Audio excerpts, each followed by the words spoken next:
By now, you've probably heard my magic wand story. It's a brand that's been part of my personal journey for more than 20 years. But no matter how many times I sing Magic Wand's praises, I'll never be able to fully capture the story of this incredible brand.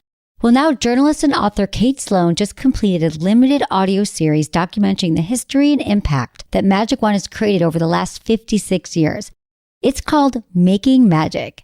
And the series chronicles Magic Wand's incredible brand story through interviews with nearly 40 experts, performers, business owners, educators, and fans. So I got a sneak preview of this series, and what I loved is that Kate weaves together snippets from all their interviews into this amazing story arc.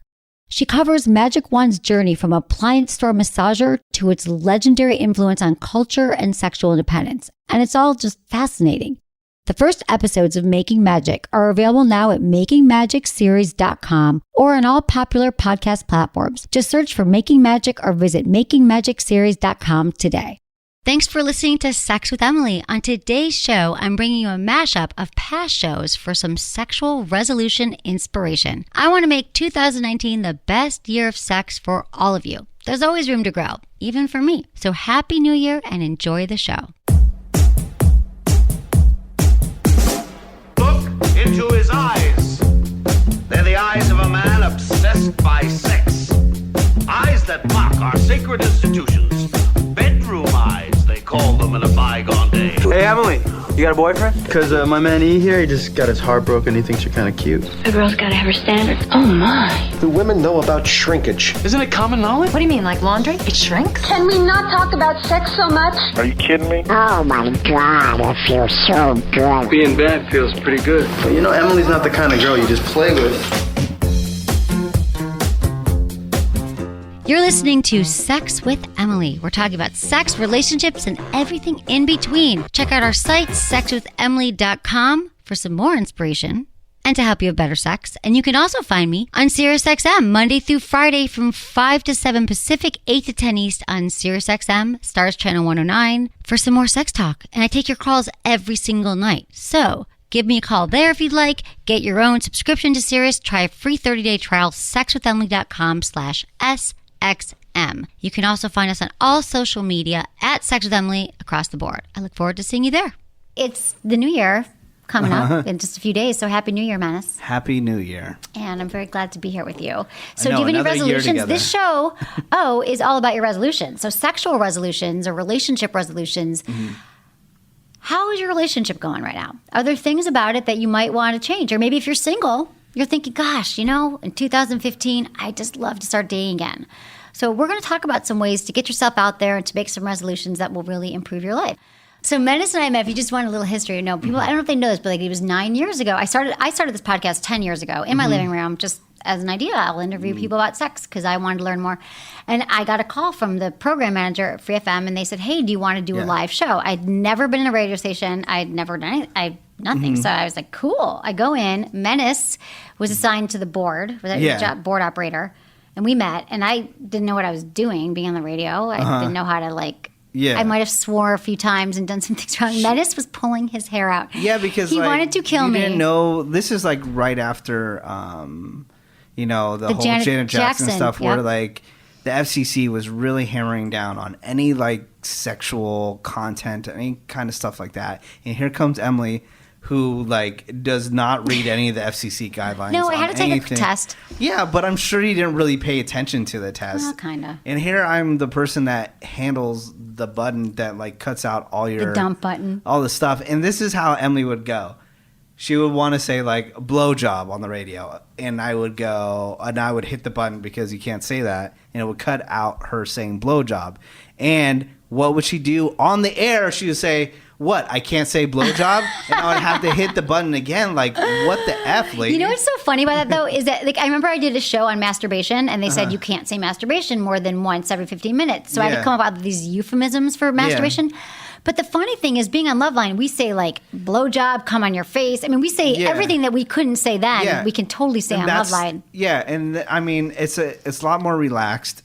You're in a better time slot for doing that. And also, you have the power of Dr. Drew. Dr. Drew is a trusted guy in this field. And, people are not going to go after him if you guys Right. are talking about, dropping jizz on Yeah, faces. I mean, we say jizz, we say everything. Yeah. Like, it's come a long way, baby. Yeah. So And I'm anyway, sure you're that's so a little happy about that. background. But I yeah, love that's it. the background. But I'm so happy to be here with you I know. again. And I love us. So my resolutions is that, I have been here for 2 years. I've been working my ass off. I moved here for my career, and it's been amazing. But then I realized, I've dated. God knows I'm not, I'm not sitting home celibate. But I just thought, I should really, start putting myself out there more, just like I tell all of you, practicing what you preach. It's not that I'm holding back. It's just if I'm working a lot, when I'm out, I'm just starting to talk to people. Hey, how's your day? Not even that I'm attracted to them, or I don't even know what it is. I'm talking to people wherever I go. So New Year's plans also, sometimes they can seem like a letdown. Like I think like New Year's, don't trip on it. Even if you're single, it doesn't matter, wherever you're at now. But, resolutions for the new year, for whatever. So New Year's, go out and have fun, but don't make a big deal out of it. It's got to be this huge thing. I think when you're just hanging with good friends, or if you've got a partner, just do something that you both like doing together. I think it's great to have a party at your house and have friends over rather than paying 3 times the amount for a dinner somewhere. I hate when they rip you off on New Year's. So I hope everyone has a great New Year. But moving into the new year, what are some, sexual resolutions? So you can promise to hit the gym or like floss your teeth and all that, which one year do you floss your teeth every day? every day, no. It's hard to, right? Yeah. One year I made it my resolution, and I actually now, years ago, I do it every day. That's all important, the gym. But you should also commit to something that will bring you pleasure all year long. So I'm going to talk about some sexy resolutions that you might inspire you. I hope will inspire you to have better sex this year. So What do you anything that got? you can think of, anything that you want to try sexually in your relationship before I get going, or you can also pipe in. Anything that I want to try sexually in my relationship. Currently at the moment, no. I'm sorry that I'm so boring. Honey, I don't care. I don't even know why I asked. Yeah, Okay. but I'm not out there on like Tinder and like know. having all these crazy stories. I'm going to I wish answer the I- Tinder people back. I wish I was. Tinder's That'd more of be a game. entertaining. It's like a game, but I don't have time to message them. I mean, there's no one, once I look at it, I'm like, eh.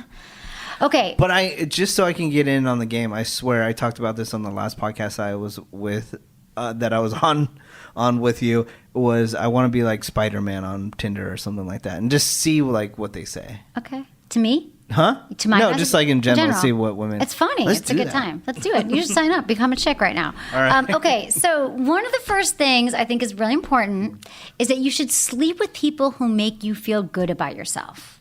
All right. So if you're having Sunday morning regrets, you wake up in the morning and you're sleeping with this guy or girl and you're like, God, they don't appreciate me, or I feel really bad about myself. Well, think about that. People don't change that much. So if someone's not making you feel like your best self right now, life is too short to spend time in a relationship that is going nowhere or sleeping with someone that doesn't make you feel good. So you should move on from stale relationships that are holding you back.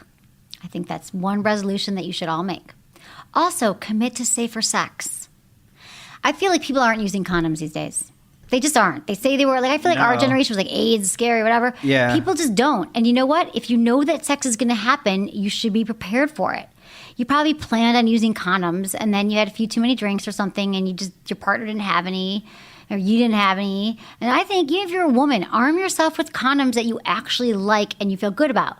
Lifestyles Condoms sent me all these condoms to try, and I have to tell you, they are amazing condoms. Remember, condoms used to be kind of like, they fell off, they were uncomfortable, guys didn't like to wear them. Maybe Yeah. that was an excuse. They have these turbo condoms. They have like this Excite gel in them. They also have these condoms that have pleasure. There's a pleasure pack actually, and they've got these little bumps in them for her pleasure. I mean, they're thin because they use polyisoprene, which is actually not latex, and so you don't get infections from them, and they feel friggin' amazing. So have safe sex this year, because people are carrying around diseases, y'all. And just because they tell you they don't have something, either they're lying or they don't know. Because sometimes Yeah. you can just be a carrier. So A courier. practice safe sex, a courier of herpes, or whatever else, gonorrhea. Gonorrhea, chlamydia, all the sexy Do stuff. guys ever talk about? Do you ever have a guy friend who's like, "Hey, dude, I got herpes"? Not herpes, but I had a friend that said he got chlamydia. Yeah, you just take an antibiotic. I mean, it's not the end of the world, but it's it's bad. It's Yeah. just be careful. Condoms are not. I feel like they've gotten a bad rap because they just were bad. They used to be not as good as they are now. They're like everything. They have technologically advanced. So Yeah. check out condoms. Check out Lifestyles. I love their pleasure pack. Okay, do your sexercises. All right. Kegel exercises. So doctors always recommend that you do them for women if you've had a child, They help you with your, with women after childbirth, you tend to pee and you're sometimes like you sneeze or whatever, you're looser down there. Also, it can help you have stronger orgasms. Kegel exercises, they can, for men, they help you last longer in bed. They help you just control your orgasms. And so, the thing about it is the reason why, like, doctors tell you to do them is because they're miracle muscles. They're like any other muscle. And so how you do them is it's your pee-stopping muscles. So when you want to stop and start the flow of urine, so like, if you're, you know what I'm talking about when you stop it because someone's coming in the bathroom, you hold that for 5 seconds and then you let it go. And you can do it for 5 minutes a day. And I actually have an iPhone app called Kegel Camp. And people go crazy about it because it reminds you to do them like 5 minutes a day. You can set a reminder every day on my phone. It says 11:30, time for Kegel Camp, and there's 20 levels, so they get harder. And people have like emailed me and they're like, "Oh my God, my ejaculate's shooting across the room like I was 20. Jeez. Women are having stronger orgasms." So just try and breathe, flow with your Kegels. They're really good to do. You can do them in traffic light, whatever. Do them. And your app, you always forget the selling point of your app. Tell them. Oh, it's my voice. Okay, so here's the deal is that my voice walks you through it. And we're actually updating it. We have a new update coming out in like a month or two. Is it my voice? Do you want it to be your voice? Release. Retract. It's like tense, relax. Tense, relax. And it's 5 minutes and it's my voice and I'm cheering you on. And the thing is, when we first launched it, we had 10 levels. And people were like, I already got to level 10. So now we have 20 and people love that. No one's asked for more. So I actually got an email about it. Emily, I've been interested in exercising my PC muscles, and in the objective, I downloaded the app and also bought some Kegel balls. I find the app amazing, but was wondering if you could help me by giving me tips on how I could exercise with my Kegel balls. Thank you so much, Erica. So now they have these weights, right? These Kegel balls for your you put them inside of you and you wear them. And they have a little string attached to them, and they actually work out your muscles when you're not even doing the exercises. So you can put them in for an hour or two in the morning and just walk around with them. And also, really, they say if you just wear them, like I know I wear them sometimes just for a few hours, and because you don't really realize it, but your muscles are tensing and holding them in, and you're actually working them out without even having to do the exercises. So they truly work for you. Go to Good Vibes. They have plenty of different brands, and you can see what you like and try them out. And then you can get your Kegels of steel in no time. And I think you have a podcast episode somewhere where you actually had balls inside you. Did I? Yeah. With you? You walked in. I don't remember when it was. In San Francisco. San Francisco. Was it at the radio station? I think it was Stitcher? No. Was that a Stitcher? Yeah, I think you had balls inside you at Stitcher. I probably did. I had balls inside me. I have balls inside me now. No, that's a good point. But they're sitting on my counter, so I remember to put them in. And I'm telling you, I do have stronger orgasms when my PC muscles are stronger. Did you ever have problems taking it out? Because on one of the episodes of Keeping Up with the Kardashians, Khloe had them in, and she couldn't get one out. Ugh, those are the Benoit balls that became famous in 50 Shades of Grey. They need to have a string on them so you can pull them out like a tampon. You don't want the ones without the string because you can lose them. You can lose stuff in your vagina. Yeah. You don't want to do that. Condoms. A cat or something. All that kind of stuff. So be careful. Ask for what you want. Resolutions about being proactive and changing your life. So if you have a desire or a fantasy, speak up. Take responsibility for your own pleasure. And for women, your orgasm is your responsibility. I used to think too, when I was first started having sex, I was like, he's bad in bed. I didn't have an orgasm. It's his thing. No, you have to know your own body. You have to figure out what pleases you first, and then you can tell your partner. Because for men, like Menace always says, what's your famous statement about the women's vagina? Oh, it's the Rubik's Cube of life. It's true. It is. They're all different. They all operate differently, and he's not, or she, whoever you're with, they're not going to guess. They're not going to be like, oh, this is what they like. We're all different. So spend some time figuring out what you like and then learning how to ask for it. So, that will improve your sex life as well. If there's something in your mind. I mean, I know guys married, because, people pull me aside, like at a party or whoever it is. They don't even know me, but they're like, what do I do? I've always wanted to watch my wife have sex with someone else, I'm like, we've been together 20 years. I'm like, well, you've been together 20 years. There's ways to bring this up and to talk to her. Maybe you don't lead with, I want to have you. Whatever your fantasy is, if you're sitting on it, they don't go away. And they will only help you improve your sex life. So, your partner may say no, but what if she or he says yes? And then it goes to the next level in 2015. Hell yeah, that's what I'm talking about. That's what I'm talking about. Okay, so whether you're in a new or a long-term relationship, commit to trying like one new thing this year in bed. I don't care what it is. One thing. A little dirty talk, a new position, bondage. discover a new erogenous zone. People go for men, like they go for our breast, they go for our vagina. But like, did you know, like the back of my knee, the nape of the neck is so sensitive. Our fingertips, like breast orgasm, second most common orgasm. Like, try massage, try bringing out these other parts of your body. Never stop learning how to become a better lover. You should constantly be expanding your sexual repertoire. There was a thing where this guy, he was quadriplegic. I can't talk right now. I'm sorry. This is when my brain starts shutting down. I apologize. But he got sexual arousal if a girl would suck on his finger. Like, it's anywhere, you know? It's crazy. Yeah. No, it's true. I mean, there are and there's ways that you might be like, finger, that's weird. How do you know? What if you can have an orgasm through your finger being sucked on and you don't know? So people, you know, you're rushed, you'd have sex the same way. And I'm just saying, try something new, maybe once a month, even once this year. People don't ever mix it up. So what are you going to do this different? I'm not going to even ask you. Okay. And if you're single, commit to taking one step in your dating life towards meeting someone new. It could mean signing up for a dating site, telling your friends whenever you're out with them, hey, no, but you know what? I'm interested. If you know any single people, fix me up. It's like when you're looking for a job and you like tell everyone that you're looking for a job. So tell everyone you want to find someone. Your married and your not married friends your married non-single friends are the untapped resource. They really are. They're always meeting single guys. That's how I've gotten fixed up a lot in LA. Or just get up the nerve to like start talking to people, because there's so much fear that men and women have about approaching and just talking to people. And the more you do it, the more you just start like saying hello and talking to people in public, whether or not you want to sleep with them and just chatting, it will make you more comfortable with the members of the opposite sex and getting turned on. I mean, getting dates and getting turned on too. But it's not, just put yourself out there and see what happens. Because like we said, you're not going to die. Nothing bad's going to happen from learning to learn and start talking to people. You'll be fine. You'll be fine. And then finally, stop faking it. And not just orgasms. Don't fake it in the bedroom. Don't fake it in your relationship. Don't fake it in your dating profile. Don't lie about who you are. The best way to find something real is to put your real self out there. Because no one ever gets what they want by faking it. Because eventually someone's going to find out that you're not really what you say you are. You're not into what you say you want.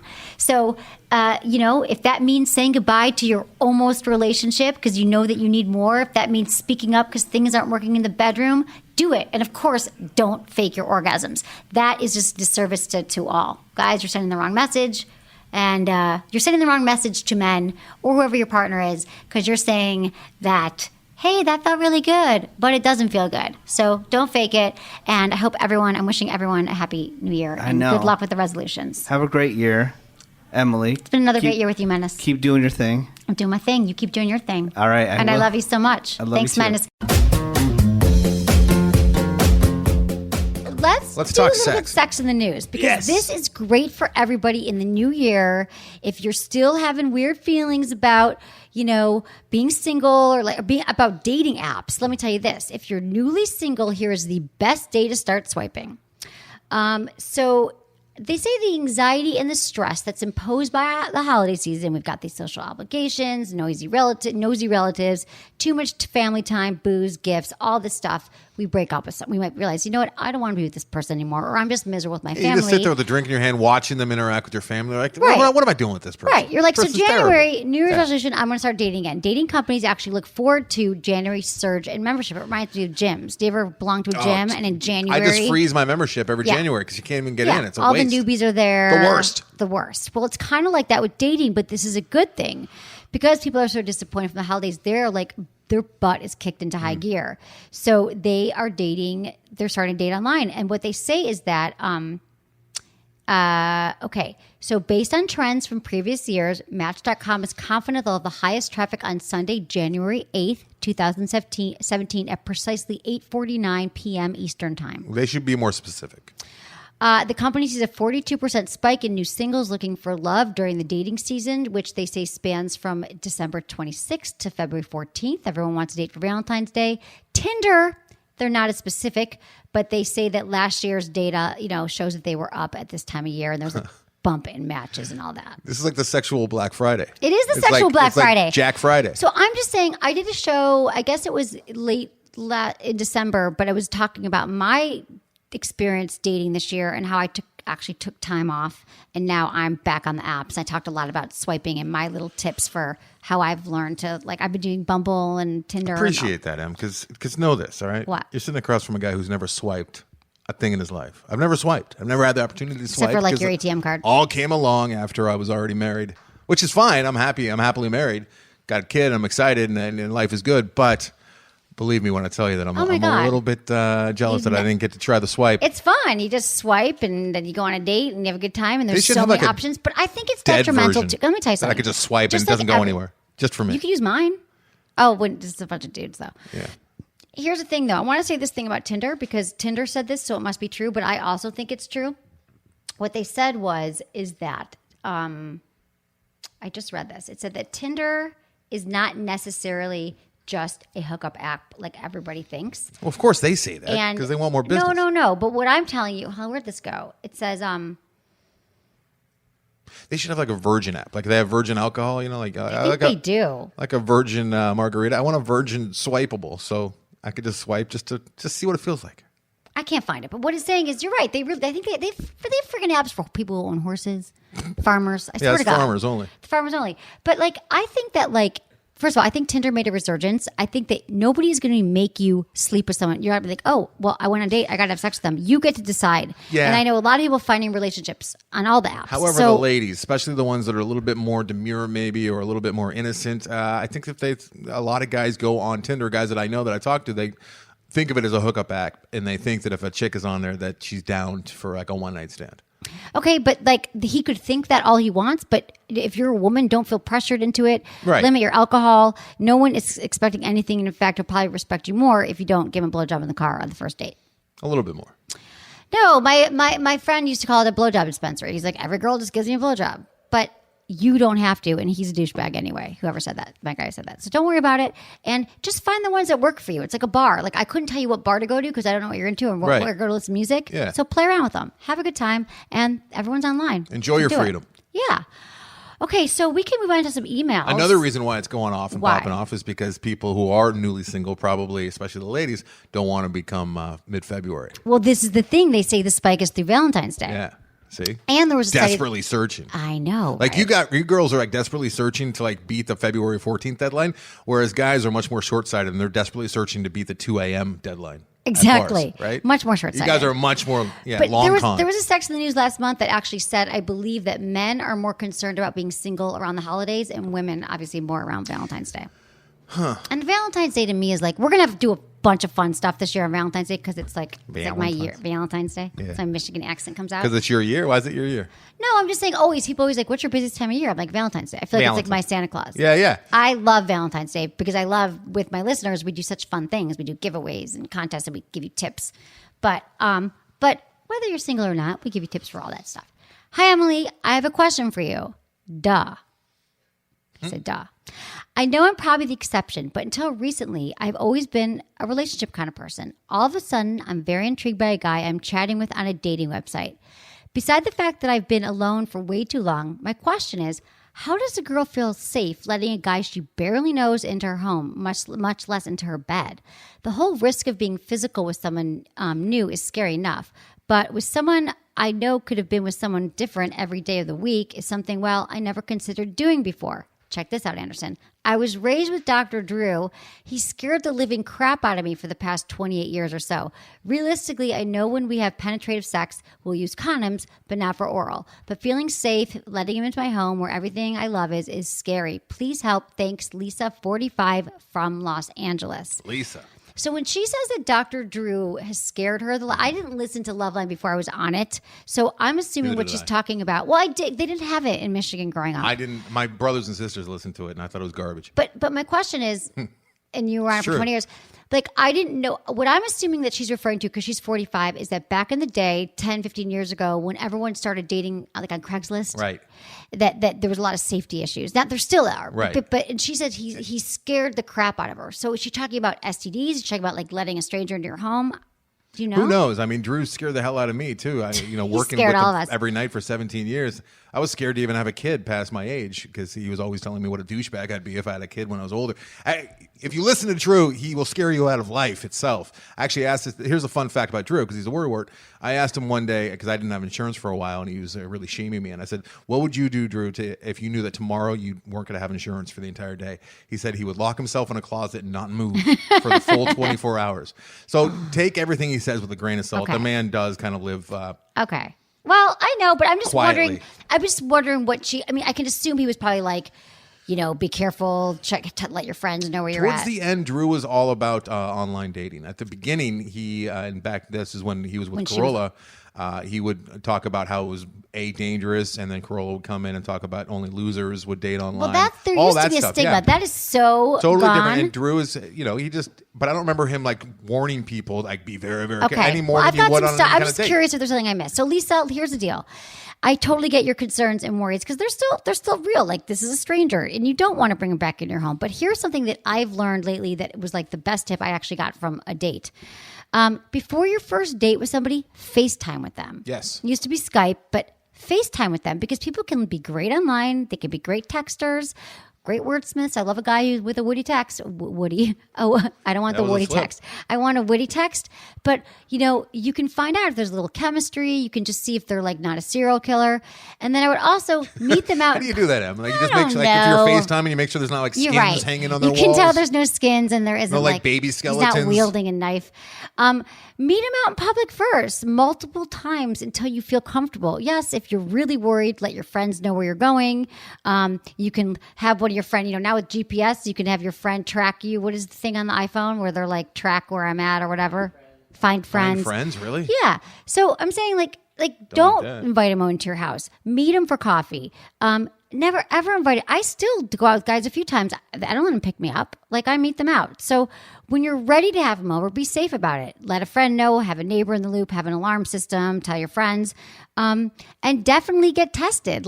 For sure you want to get tested, and you always want to use condoms. People I can't tell you how many people every day of my life, they're like, did you use condoms? No. Or I used condom the first time, not the second time. What the hell does that do? Yeah, That's like weird. saying I've been it guilty was of that. raining for 10 days in a row, and the 10th day I didn't wear a raincoat, you got wet. The first 9 days you didn't. It's a weird thing, especially for guys. 10th day you Like, could get pregnant. You could get an STD. Wear a condom. we've pat ourselves on the back so hard for like using One a time condom. using a condom. And then once you're comfortable with the girl, you feel like you're comfortable with like her blood type as well, I guess. And So you not just true. let it roll. Right. All right. We are going to take a quick break, and we'll come back with more.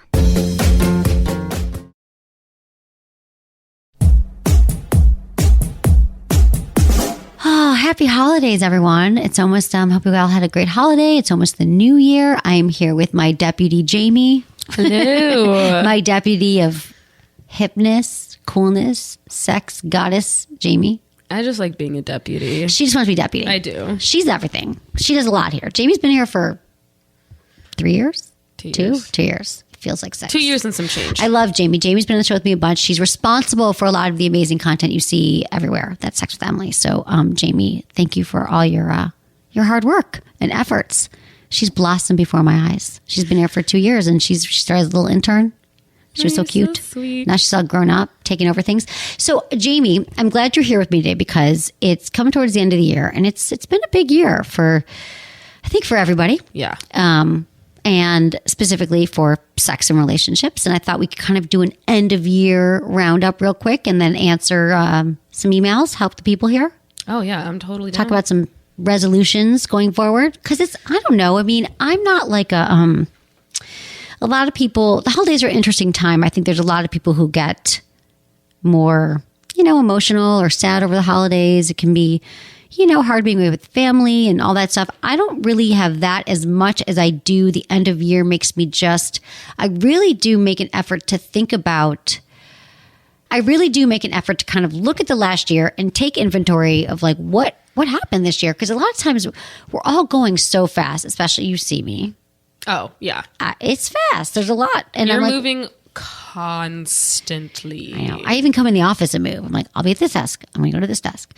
But life is fast. And I was like, so I'd like to reflect and think like, well, what happened this year? What were, some good things that happened that I'm really proud of, and that makes me, who did I meet, who came into my life personally and professionally, what goals have I met, what have I moved through? It's just sometimes you can just think about things that aren't so great in your life. It's really easy to go into that zone of like, what's wrong? I think a lot of us do that. But when you have a whole year to look back, you can go, okay, and hopefully you're always kind to yourself and say, I did the best I could with what was going on in my life. So I try to do that. And I think, okay, but in a year from now or in the next year, what are the things that would be great to see in place, personally, professionally, spiritually, health-wise, and I kind of do this inventory and I like write a bunch of stuff on the wall like I like to do, like those big stickies. And so anyway, as I was thinking about it, I think a lot of our listeners are probably thinking about that as well. Like what, I hope you are. And I'd like to kind of plant the seed nugget in your brain, if you will. Yes. The sex nugget. Did I say seed nugget? Seed nugget, sex nugget. I'd like to plant the sex nugget in your brain. Thinking about, when you're thinking about all those things, like maybe people like join a gym in January, they want to quit smoking, but I think it's important to think about, of course, sex. Always prioritize it, but this would be a great time to think, do I want to be having, what kind of sex? Are there fantasies I haven't filled yet? If you're in a relationship, how could you strengthen that bond, the intimacy? If you're dating, how could you have better sex while dating, which I know is a challenge. We're going to get into that in a minute. So let's talk about some of these things. Yeah.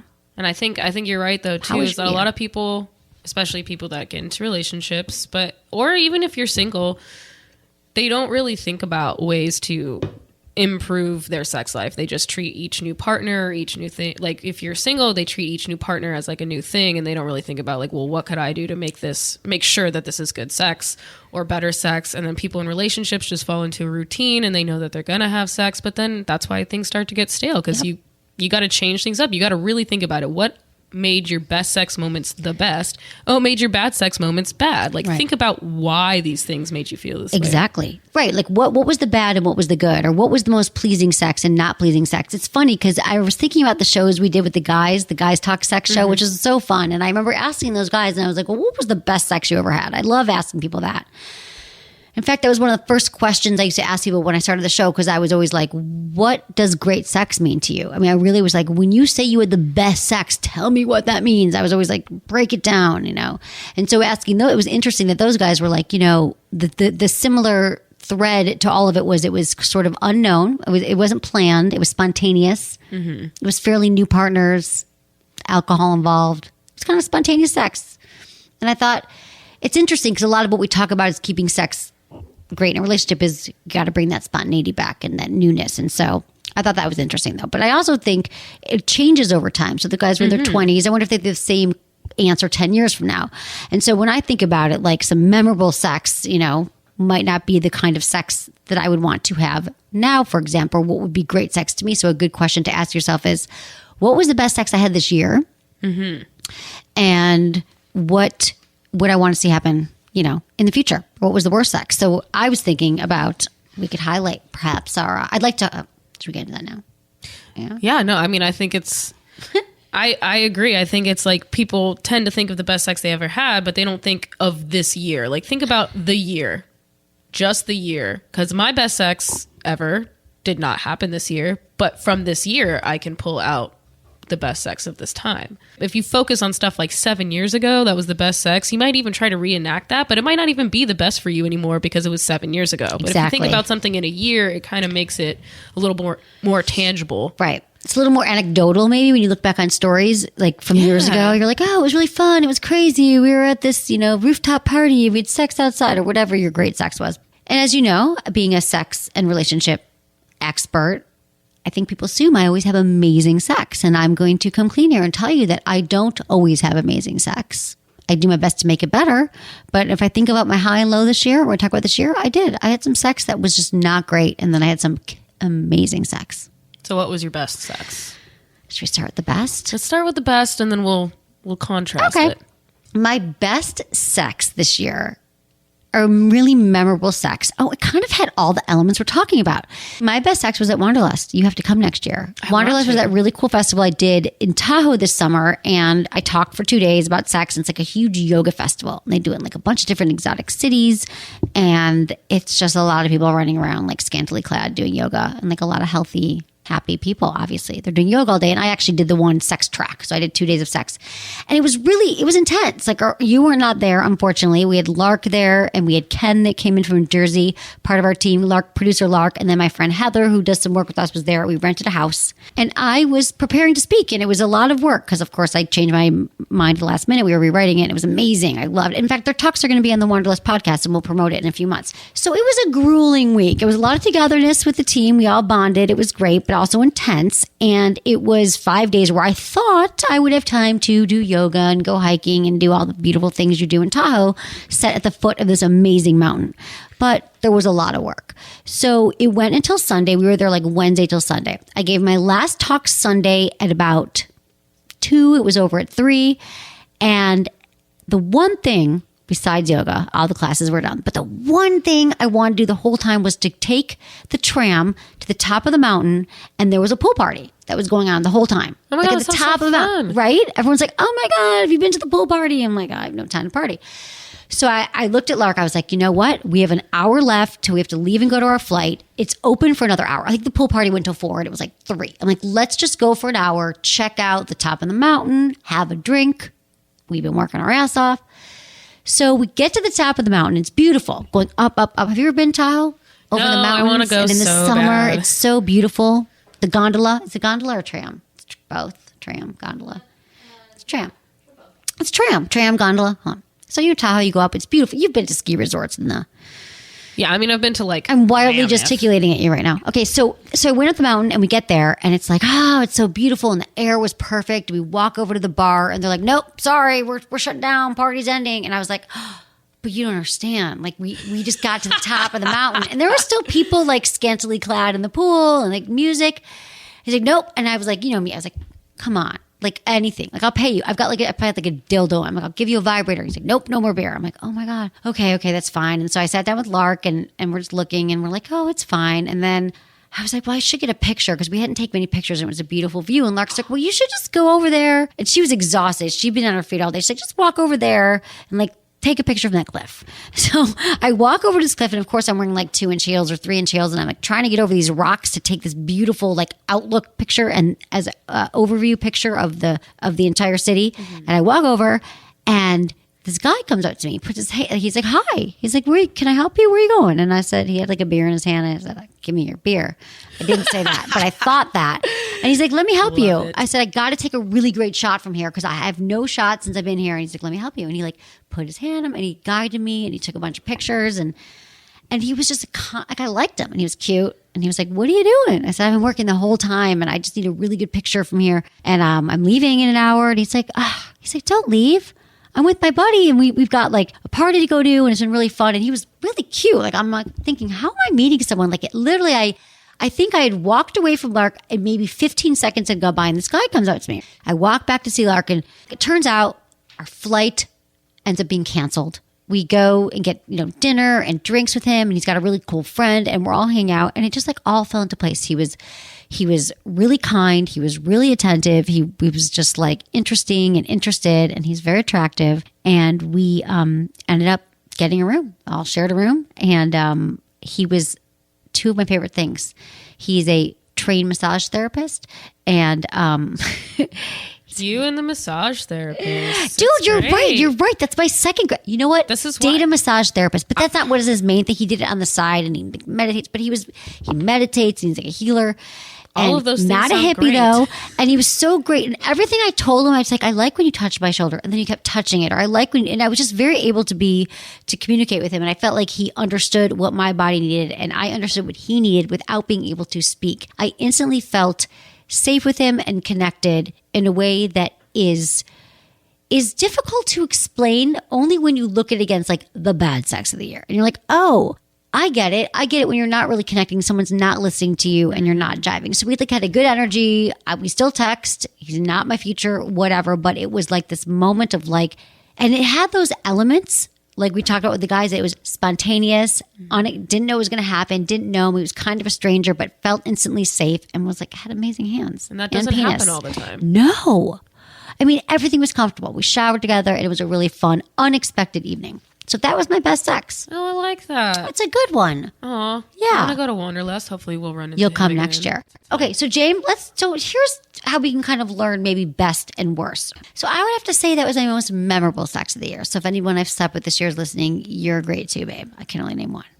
But I would say the one that I wasn't a huge fan of was a guy that I'd gone out with him a few times, met him through a friend, in his 40s, been married before. And it was we got out several times, and it was the classic. We went back to my house after a few dates. We had made out in the car. It was kind of hot. Walk into my house, and he had this expectation that he was just going to like start with my pants, take them off, and we were going to have sex. Like it was really like no attention to the breast, not even much time kissing. And it wasn't a rush. It wasn't like he had to go anywhere. It was a Saturday night. And in my brain, I'm going, how does he not... know the foreplay, the slow down, the kissing. It occurred to me that this isn't the first guy I've been with, no matter what age, but several in their 30s, 40s that just really don't get it. They don't get it. They don't understand the foreplay. They don't slow down. So I tried, and the moment I stopped, I said, you know what would make me feel more comfortable right now, just so you know, because I stopped it. And he's like, well, what? I said, well, I just feel like we were connecting, and we've had a great date and a great few times spending with each other. We've gone out a few times. It's been really fun and it's funny and I love making out with you. And now here we are. And I feel like you've skipped a beat here, and it would feel really good just to kind of make out and connect more. And it kind of like went over his head or something? Yeah, he was like, oh yeah, I know. I just found you attractive. And it wasn't just the sex. It was a few other things at night that made me realize, he also had me watch like his host reel from 20 years ago and like talked about himself the whole time. So there was a few narcissistic traits in there. So there's someone who's actually paying attention and listening. It's not like the other guy was the massage guy was a masterful lover. He's not a masseuse for a living like the other guy, the guy from Mexico. So he doesn't But know. you know what I mean? It's really showed me that like it's really a matter of paying attention, listening, and being okay that you don't, as a man or woman, that you don't really know everything. And with each partner, it's a new opportunity to learn and pick a choice. Can I comment on Please that? comment. How you said for the guy with the bad sex, where he was like, I'm sorry, I get it, but I'm just so attracted to you. It's like, okay, like while I'm happy that you're attracted to me, and I always love it when I know that a guy is super into me, at the same time, when he says something like that, all it means to me is like, so you just were worried though about you getting off. Like you're not worried about whether or not what you're doing is going to get me off, because you're just like, oh, I'm just so attracted to you. I just need to get it in right now. Right. It's like they kind of see it as a compliment, but it's not really a compliment. It's not. And it's not him being rude. It's just him being kind of like, he just doesn't know. Right. That's what's so alarming to me and why I'm more passionate than ever about this. I think a lot of us men and women, we did not really learn at all about how to have sex. So you're absolutely right that there's men, they say things to us like, oh, I've got blue balls, or, or they put your hand on their penis to show you that it's hard. And we already know it. We're making out. Your penis is probably hard. You don't need to show me. Those things that guys do that they think is going to be a turn on to us actually isn't, and has nothing to do with us. And I'm going to say men and women get aroused differently. So I will say men, the more that men focus on pleasing their partner, and by that I don't mean like going down on them necessarily. I mean like, what does she need in that moment? How is she reacting? Is she cold? Does she want to kiss? You can tell or ask. Like if you are attentive, you're not going to seem like a wuss. You're going to seem like a man who knows how to like react to a partner, and then that comes back to you. Like once a woman like likes you, feels safe, feels like you have her best intentions, it just kind of works. But I think that guys have that mentality by saying these things that like, but I'm so turned on, so you should just have sex with me right now when you are feeling nothing. I'm like, I didn't even know. I forgot you were here, dude. No, exactly. And that's just why it's interesting to me. Because I've been in situations where I'm like, can we like slow down a little bit? Or I've even had a guy like, we're having sex and I'm like I'm on top and I'm trying to move a certain way, and he keeps trying to move me differently. And I'm like, I was like, can we kind of like slow down for a second? Because I realize that this may not be getting you off, but I need more attention to my genital areas. Do you say that? I didn't say it exactly like genital that. Areas? But like I was just like, hey, I was like, hold on, let's slow down. And I had to like keep guiding him, because I was like, hey man, like in my head, I was like, you're going to get off in probably a few minutes. So let me do what I need to do. And then we can do whatever the fuck you want. Right. Basically. You didn't, right. I didn't say it. That's why I said I thought that part. I was very nice in the actual talking. Of course you were. I am not. Of course you are. I'm only sarcastic. Right. I'm not mean to people. Right. So yeah, we're going to be talking more about this in the new year. Men and women, women and men, women, men, all of us. We all need a little bit of help. Thanks to my amazing team, Ken, Sarah, intern Michelle, producer Jamie, and Michael. Was it good for you? Email me, feedback@sexwithemily.com.